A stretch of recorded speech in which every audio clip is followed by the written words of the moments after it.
Jute textile industry. Jute is the second rank major industry of India. अब cotton के बाद jute का number आता है, ये सेकेंड नंबर पे है मेजर इंडस्ट्री इंडिया के अंदर। India holds first place in the production of jute and goods made from jute. India पहले प्लेस पर आती है प्रोडक्शन में जूट के और उससे बनी हुई चीजों से।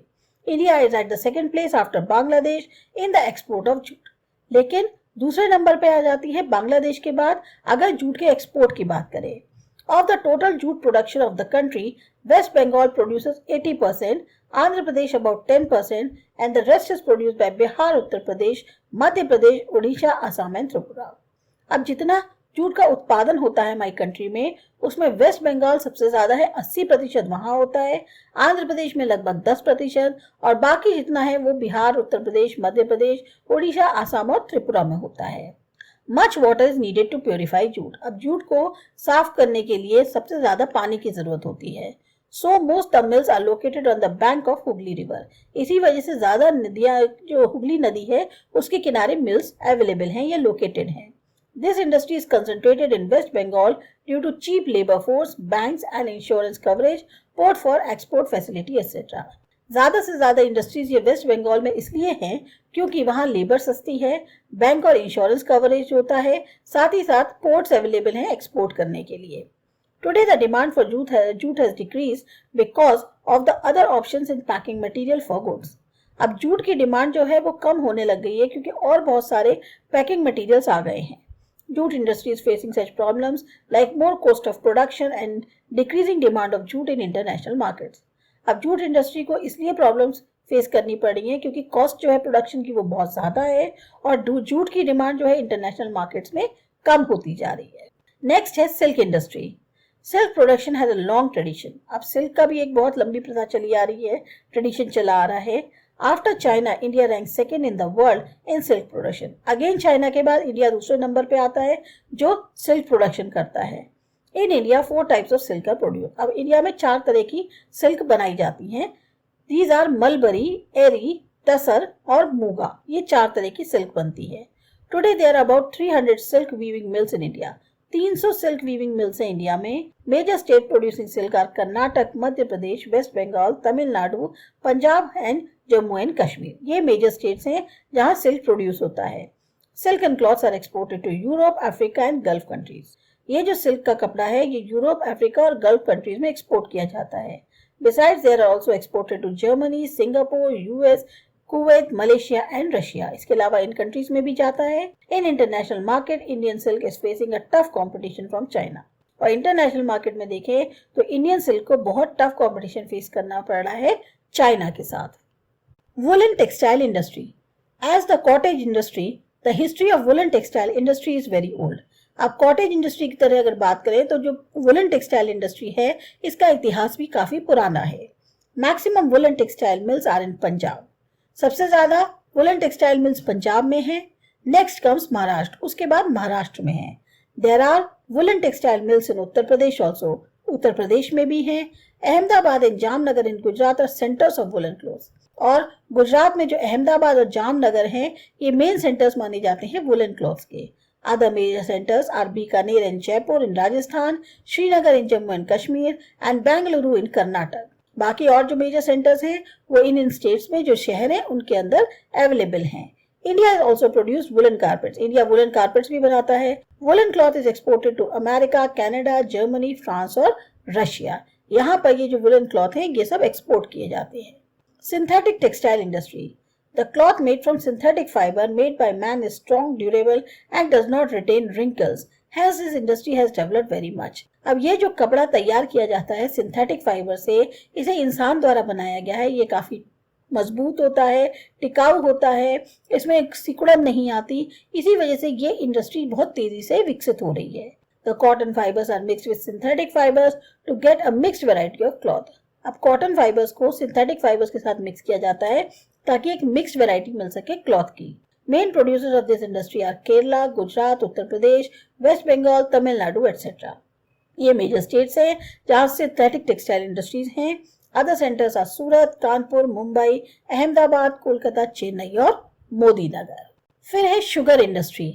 Making jaggery from a sugar cane juice is very old industry in India. जो गुड़ बनता है गन्ने के जूस से, ये काफी पुरानी इंडस्ट्री मानी गई है हमारी इंडिया के अंदर. Sugar industry stands second after textiles in the agrarian industries in India. अब शुगर इंडस्ट्री दूसरे नंबर पे आती है टेक्सटाइल के बाद. अगर हम एग्रीगेरियन इंडस्ट्रीज की बात करें इन इंडिया के अंदर, after reaping the crop of sugarcane, it has to be squeezed within 24 hours so that the amount of water is not reduced, otherwise its sugar contents will decrease. जिस समय जो sugar cane की फसल है वो पक जाती है तो उसको जो है स्क्वीज करना होता है 24 आवर्स के अंदर, ताकि जो वाटर का अमाउंट है वो कम ना हो, अदरवाइज जो शुगर कंटेंट्स है वो कम हो जाएंगे. That is why sugar factories are located near sugarcane growing centers. इसी वजह से जो शुगर फैक्ट्रीज हैं वही होती हैं जहां शुगर केन के खेती होती है. Sugar factories are located in Maharashtra, Uttar Pradesh, Tamil Nadu, Karnataka, Andhra Pradesh, Gujarat etcetera. ये शुगर फैक्ट्रीज यहाँ इन स्टेट्स में मौजूद हैं. This industry is developed in Gujarat at Bardoli, Gandevi, सूरत, नवसारी, व्यारा, भरूच, कोडिनार और तलाला गिर में. फिर है paper industry.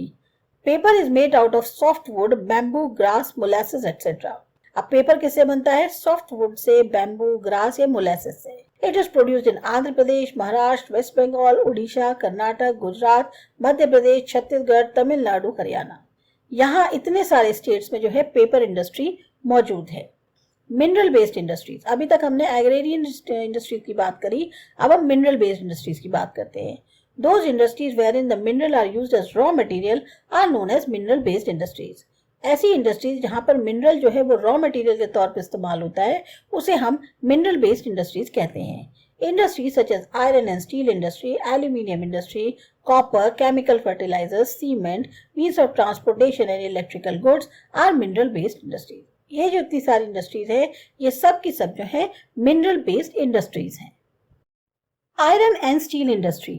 Iron and steel industry is the axis of modern industrial and economic development.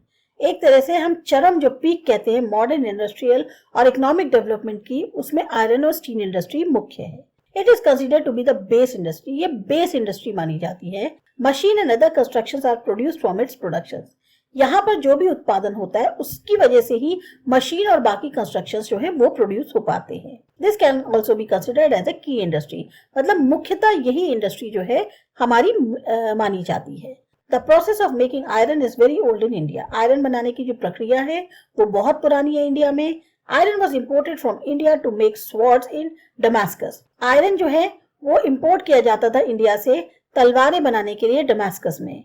The first factory in India to produce iron was established at Porto Novo in Tamil Nadu. सबसे पहली iron बनाने की जो factory थी India के अंदर वो लगाई गई पोर्तो नोवा में तमिलनाडु के अंदर. It was closed due to some reasons, पर कुछ कारणों से वो बंद हो गई. A successful production of raw iron was made at Kulti.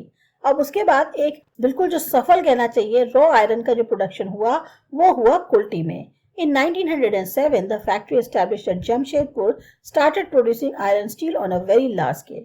1907 में जो फैक्ट्री लगाई गई जमशेदपुर में, उसने जो है आयरन स्टील को बहुत तेजी से और बहुत बड़ी मात्रा में प्रोड्यूस करना शुरू कर दिया. Factories were established at Burnpur in West Bengal and at Bhadravati in Karnataka. इसके बाद फैक्ट्रीज लगाई गई बर्नपुर वेस्ट बंगाल में, भद्रावती कर्नाटक में. Iron and steel factories were also established in Bhilai, Rourkela and at Durgapur. यहाँ पर भी जो है आयरन और स्टील फैक्ट्रीज को एस्टैब्लिश किया गया. Other large factories were founded at Bokaro, Visakhapatnam and Salem. इसके अलावा और बड़ी बड़ी फैक्ट्रीज जो हैं वो बोकारो, विशाखापट्टनम और सलेम में हैं. Iron ore, coal, limestone and manganese are used as raw material for producing iron steel. तो अब आयरन स्टील को बनाने के लिए आयरन ओर चाहिए, कोल, लाइमस्टोन और मैंगनीज के जो है रॉ मटेरियल के तौर पे इस्तेमाल होता है. अब mini steel plant has been found near Hazira in Gujarat. छोटा स्टील प्लांट है लेकिन वो हाजिरा में है गुजरात के अंदर. The administration of all iron steel factories except Tata is handed over to Steel Authority of India Limited. जितना भी एडमिनिस्ट्रेशन है, आज जितनी भी आयरन स्टील फैक्ट्रीज हैं उनका एडमिनिस्ट्रेशन एक्सेप्ट टाटा को छोड़ दें तो वो चला गया steel authority of India limited को, यानी कि सेल जो है. India ranks 5th in the world in the iron and steel production. 5वें नंबर पे आता है पूरी दुनिया में India iron and steel production के मामले में. Aluminium refining industry. After iron and steel industry, aluminium refining is another important industry. अब आयरन और स्टील इंडस्ट्री के बाद एल्यूमिनियम रिफाइनिंग जो है एक और इम्पोर्टेंट इंडस्ट्री है। This mineral is light in weight, strong, malleable, smooth conductor of electricity and rust proof.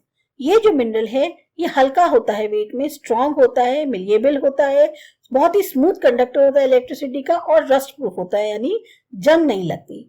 Bauxite is the aluminium ore. Bauxite aluminium ore है। Other minerals are mixed with aluminium, which is used in making cars, railways, aeroplanes and machines.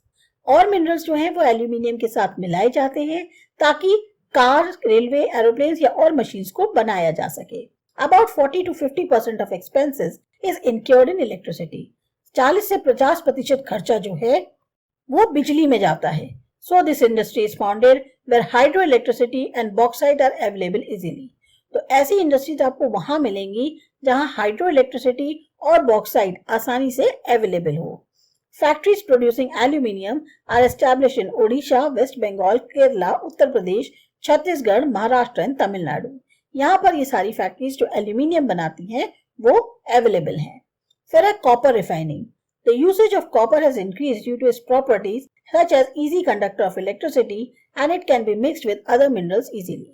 अब copper जो है उसका इस्तेमाल इसलिए और बढ़ गया है क्योंकि उसकी कुछ खासियत है कि वो एक गुड कंडक्टर ऑफ इलेक्ट्रिसिटी है, साथ ही साथ वो जो है और मिनरल्स के साथ आसानी से मिक्स हो जाता है। Copper is useful in electrical industry, in the making of refrigerator, air conditioner, automobiles, radiators, domestic utensils etcetera. तो कॉपर जो है वो काफी इस्तेमाल किया जाता है इलेक्ट्रिकल इंडस्ट्री में। इसके अलावा रेफ्रिजरेटर बनाना है, एसी है, ऑटोमोबाइल्स हैं, रेडिएटर्स हैं या डोमेस्टिक जो घर के बर्तन होते हैं उनको बनाने के लिए भी कॉपर का इस्तेमाल होता है। First copper refining unit of India was founded by Indian copper corporation at Ghatshila in Jharkhand. सबसे पहली कॉपर रिफाइनिंग यूनिट जो थी वो इंडियन कॉपर कॉर्पोरेशन द्वारा घाटशिला में झारखंड में बनाई गई। In 1972, ICC was handed over to Hindustan Copper Limited. 1972 में जो इंडियन कॉपर कॉर्पोरेशन थी वो हैंडेड ओवर कर दी गई टू हिंदुस्तान कॉपर लिमिटेड को, यानी HCL को। Besides HCL today, copper is produced by private sector also. तो HCL तो प्रोड्यूस करता ही है, कॉपर जो है प्राइवेट सेक्टर भी प्रोड्यूस करता है। Yet the domestic production is not enough, so it has to be imported. अब जो घरेलू उत्पादन है वो इतना ज्यादा नहीं है, इस वजह से उसको इंपोर्ट करना पड़ता है।